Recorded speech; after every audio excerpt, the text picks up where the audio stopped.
Asalaamaaleykum la famille, j'espère que yéen a ngi am jàmm ju baax. Voilà, donc ñëwaat nañ pour une nouvelle vidéo. Tey on va parler de quelque chose boo xam ne c'est très important.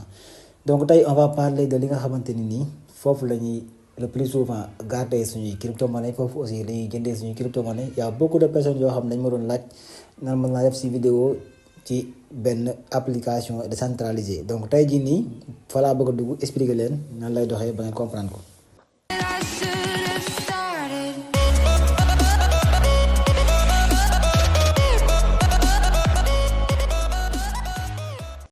Voilà, donc question bi nga xamante ni le plus souvent débutant ñi nga xam ne dañuy commencer ci les crypto-monnaies dañ koy poser le plus souvent mooy dañ naan exactement comme que nee ngeen yéen banque du intervenir ci li nga xamante ni nii mooy sur les crypto-monnaies amul kenn koo xamante ni nii mën na see intervenir léegi ñun suñu bëggee denc suñu xaalis nan la ñuy def ba denc ko de façon sécurité ba nga xamante ni kenn lu ci am accès parce que bu nekkee banque bi am na benn confiance boo xam ne banque bi lal na ko ba boo fa defee sa xaalis di nga leen xaw a wóolu mais fii ñu comme que ñun nee nañ banque yi bokkuñu si léegi ñoom la ñuy laaj le plus souvent ñoom fa la ñuy denc seen xaalis ba nga xamante ni nii bu ñu tëddee di nelaw seen xel dina dal.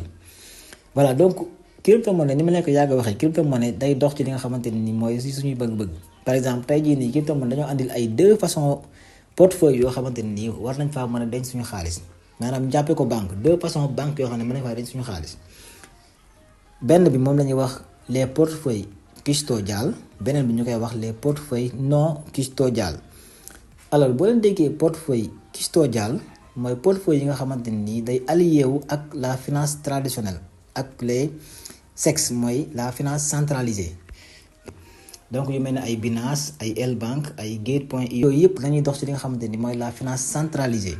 Donc ñoom ñooy yor seen say propre clé privée comme ni ko banque yi di yoree.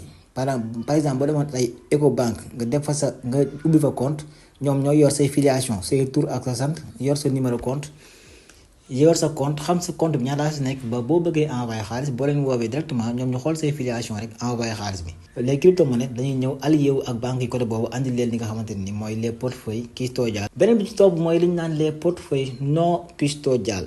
Donc boo leen déggee portefeuille non custodial mooy portefeuille boo xamante ni mën nga faa denc sa xaalis mais amul benn intermédiaire amul kenn koo xam ne mën naa envoyer sa xaalis amul kenn koo xamante ni par exemple mën naa utiliser sa compte pour mën a envoyer xaalis bi te yow fekkee woo ko maanaam yow yaa yor say propre clé privée. Par exemple tey say propre clé privée boo demoon tey ba réeral ko tey mën naa ne da ngay ñàkk sa compte complètement parce que amul kenn koo xamante ni mën naa intervenir ba andi lan la say crypto-monnaie da nga koy ñàkk complètement maanaam yow yaay sa propre responsable compte. sax say xaalis soo ko fa dencee yow dong yaay mën a def envoi bi yow dong yaay mën a def li nga xamante ni mooy retrait xaalis yow kese.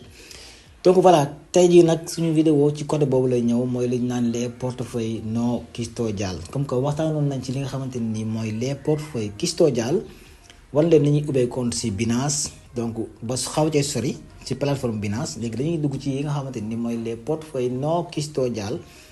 andi leen ci benn bi nga xamante ni moo ci gën a siiw te moom la ñuy gën a utiliser dans le monde entier ñu koy wax MetaMask.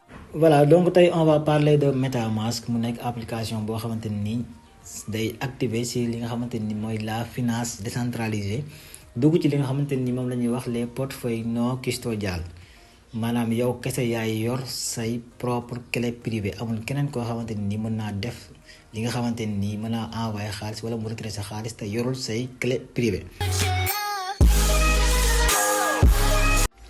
Voilà, donc MetaMask moom mën na ko jàppee benn portefeuille wala boog wallet.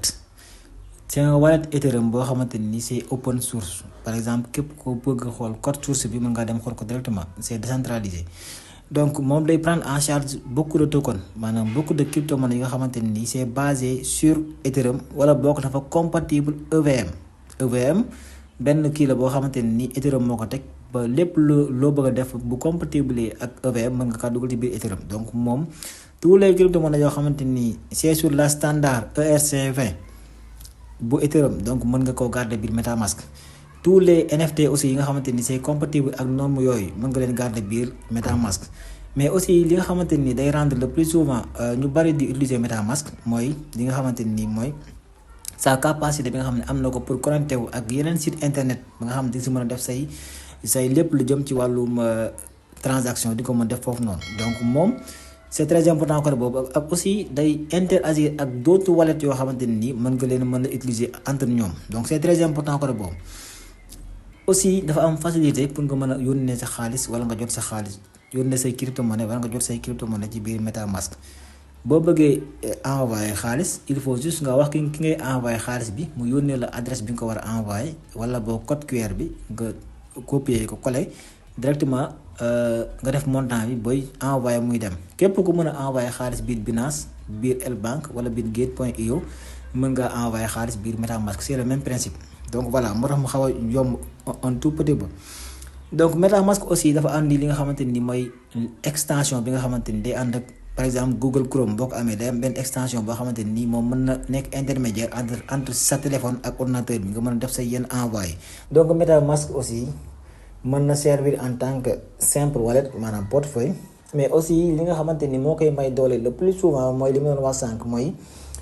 facilité bi nga xamante ni interface am na ko facilité bi ak aussi capacité bi nga xam ne am na ko pour interagir ak les smart contracts mooy les contrats intelligents yi nga xamante ni dañ koy dugal ci biir Ethereum. Donc moom c'est très important côté boobu ak aussi li ñuy wax les applications de la finance décentralisée moom aussi dafa am compatibilité de façon très simple ak li nga xamante ni moom la ñuy wax les applications décentralisées. Mais il faudra faire très attention.